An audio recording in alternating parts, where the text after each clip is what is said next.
there, hope everyone's doing well. Sam Kerr here, Realtor in Carlton Place in Ottawa. I'm here today with Clint Parnell of Titan Home Inspections.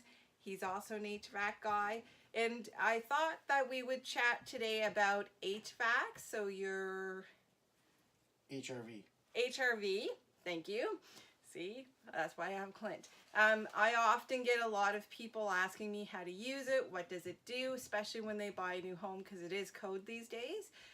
So I thought, what better way to send out the information than to have the amazing Clint Parnell here with me to quickly go through it, let you know what it does, and then at the end of the video, so watch the whole video because at the end of the video we are going to be hosting a draw.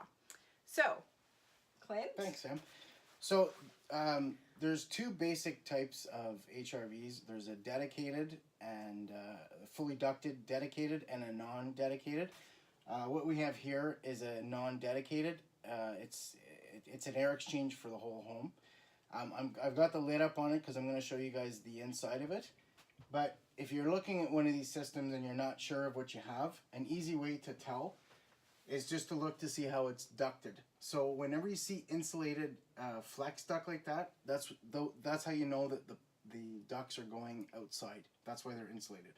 So in this particular HRV, the one coming from the top is going to be your fresh air that's being drawn into the HRV, and the one here at the bottom is going to be stale house air or exhaust air that's being pushed out by the fan in here to the exterior. The same thing on this side with the metal ducts. The one coming in from the top usually is the stale air from the house, and the one coming out of the bottom here is the fresh air that's being injected back into your furnace or your return air plenum that's going to the house. So when you open them up, they're all pretty much... It's a little tight in my area. So this is the fan. This is basically what determines your airflow. It's drawing air in and exhausting air out. This is referred to as a cell. This basically is a filter. So when you're drawing air in, it's going to be passed through the cell or the filter, and whatever condensation or humidity is in here will collect and go to drain. So that's the cell, and as you can see, the different dampers and pipes that are going outside, as well as air that's being drawn in and injected back into the house. So it's an air exchange for the whole home. Perfect. So, sorry, going back, so how do I know if I have a dedicated system or non-dedicated? Is it just by these pipes, or if I see those white vents in the house, can I assume then that is a dedicated system? So exactly. So when you see usually they're white circular vents, and most of the time a dedicated system is going to be in place of an exhaust fan. So like in a bathroom or in a laundry room, or sometimes even in a kitchen. And basically what happens in a scenario like that is it's a bypass switch that bypasses the main control for your unit. So like in a bathroom, for example, when you don't have an exhaust fan in the bathroom and you have a dedicated duct to your HRV, when you push the button in your bathroom, it bypasses the primary control on the HRV, and it tells the fan or the HRV to run for a predetermined amount of time, whether it's 15 minutes, 30 minutes, 45 minutes. And then after it's gone through its cycle, then it reverts back to the primary control, and this will run as per usual. Awesome. Perfect. So that's a dedicated system. So the non-dedicated system, if I turn this on upstairs at my stat, is there anything else I need to do to get that air to flow through the home? So that's a good point. So another thing that you can do to help with greater air exchange in the home is to run your furnace filter, because as I mentioned earlier, it is tied into the filter. So you're basically drawing air from the return air plenum. But if you have the furnace filter running, it's just going to add that much more draw from the house, from the different rooms in the house. So when you have your furnace fan running, as well as the HRV, you're going to get a real thorough air exchange, and you're going to be able to exhaust the stale air from the home, as well as draw fresh air in from inside. Perfect. So, those who have the non-dedicated system, because I have run into this many times with homeowners, particularly new homeowners on new homes, make sure to run that furnace fan when you have this running. Otherwise you can create a nice buildup in the system, and then that's not nice, you get mold. So talking about turning it on, right now we have pretty nice weather out there. I mean, it's not summer, but it's still nice. So someone should be running this now. What about when it's -40, it's freezing cold outside? So typically when it gets down that cold, you don't want to run them, because it's gonna make your home heating system work harder, because you're drawing in -40-degree air from outside.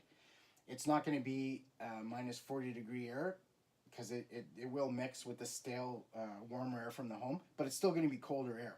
So the colder temperature outside, the colder it is, I would say to not run it. Okay, so sort of, do you have like an idea, like kind of a guesstimate of when you shouldn't run it? I would say, the -5 to -10 range is okay to run. Anything beyond that, I would say just shut it off and then turn it back on once it gets a little warmer. Perfect. All right, so we are going to pause right now, and we're going to run upstairs and go to the stat to show you what one looks like and how to use it. So stay tuned.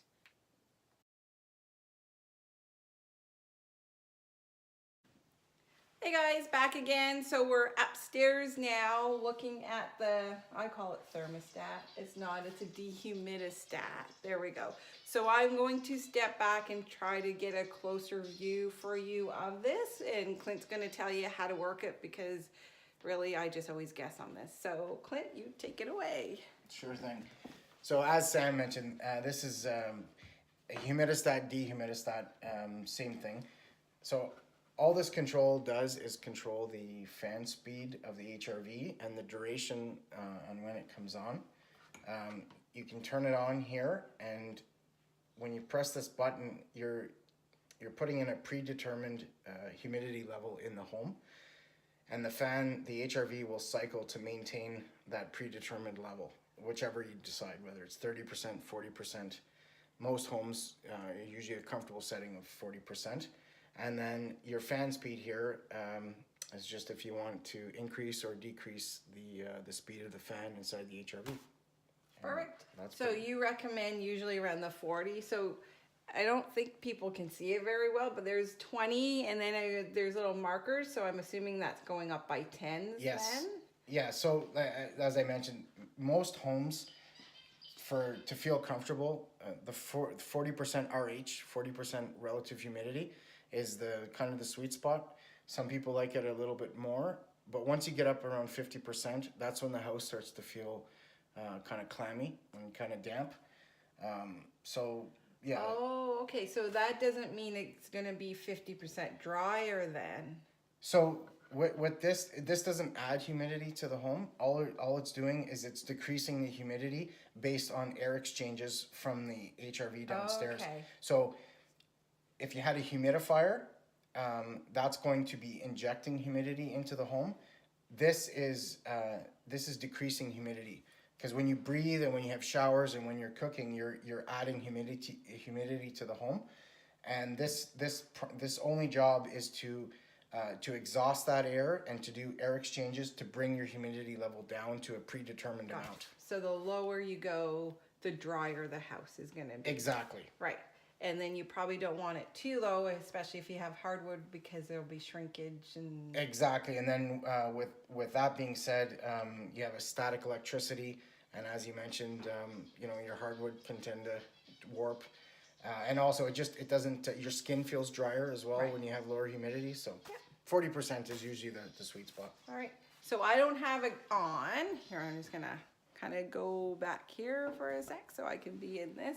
So I don't have it on, so we'll get Clint to kind of turn it on for me and run it, just so you guys can see the lights, and it's a pretty blue light. So that was the on button. So the unit just started in the basement. So this right now is at 30%. So now it just went up to 40%. So because the unit shut off, it's satisfied at 40%. But if 40% was too high of a relative humidity level, then as you go down, it's going to want to start the unit, which is what happened when we turned it on before. And that's just your fan coming on. Some people like to have continuous fan just for air circulation in the home. But when you run the fan without the HRV, all you're doing is just moving air throughout the home. You're not actually introducing fresh air from the outside. You're just moving air throughout the home. Oh, okay, perfect. So there we go. There you have it. Just gonna push back. Sorry guys, don't mean to get a close up there. So you've learned about your HRVs. You know what they are now. And Clint has an amazing giveaway. We will post the link into the video below. You will have until this Sunday, which is February. It will be in the link. There. So there we go. So Clint. Yeah, so I'm going to be offering a 15% discount on any home inspections that are booked. Awesome. That's perfect. So Sunday will be the cutoff date. Monday we will draw the name of the winner. It'll be posted here. We will also contact you by email or phone. So make sure to share the video. Let your friends know about it. The more shares we get, the more people that can potentially get a great deal on a building inspection. So that's it. If you have any questions, we will post my information and Clint's information, so you can contact either of us if you have some questions about the HRV, or if you have questions about selling your home or buying a home. I'd be happy to help you. And if you have questions about how your home works, or you need a building inspector, Clint is your man. So thanks so much for watching, guys. Take care and have a great day. Thank you.